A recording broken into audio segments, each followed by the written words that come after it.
ગઈ તારીખ 8/1/2024ના રોજ બપોરના 3:01 વાગ્યાના અરસામાં સુરત સ્ટેશનથી પોતાની એક લેપટોપ બેગ સાથે જ બેગમાં પોતાનું laptop, mobile phone, laptop charger, mobile charger તથા બેંકને લગતા દસ્તાવેજો વગેરે ચીજવસ્તુઓ હતી તે સાથે શટલ રિક્ષામાં બેસી ગોડાદરા ઓવરબ્રિજ ડિંડોલી તરફ ઉતરી ગયેલ અને ઉપરોક્ત બેગ રિક્ષામાં ભૂલી ગયેલ હતા. રિક્ષા ચાલકનું નામ, સરનામું કે રિક્ષા નંબર પોતાને ખબર નથી વગેરે મતલબની કેફિયત જણાવતા સદર અરજદાર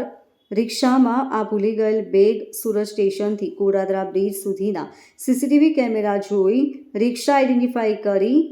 મૂળ માલિકની બેગ શોધી કાઢવા માટે ડિંડોલી પોલીસ દ્વારા સુરત શહેરના અલગ અલગ વિસ્તારમાં સીસીટીવી ફૂટેજ ઝીણવટભરી રીતે જોતા થ્રી-વ્હીલર રિક્ષા આઈડેન્ટિફાઈ કરી હ્યુમન ઇન્ટેલિજન્સની મદદથી તે બજાજ કંપનીની થ્રી-વ્હીલર રિક્ષા JJ5CV3940ની હોવાની ઓળખ કરી તેના આધારે થ્રી-વ્હીલર રિક્ષા ચાલક વિકાસ રાજન બધેલે શોધી કાઢી મૂળ માલિક સુધી ચીજવસ્તુઓ સાથેની બેગ જે તે સ્થિતિમાં પરત કરી ડિંડોલી પોલીસે સારી અને પ્રશંસનીય કામગીરી કરી છે. Bureau report LK star news Surat.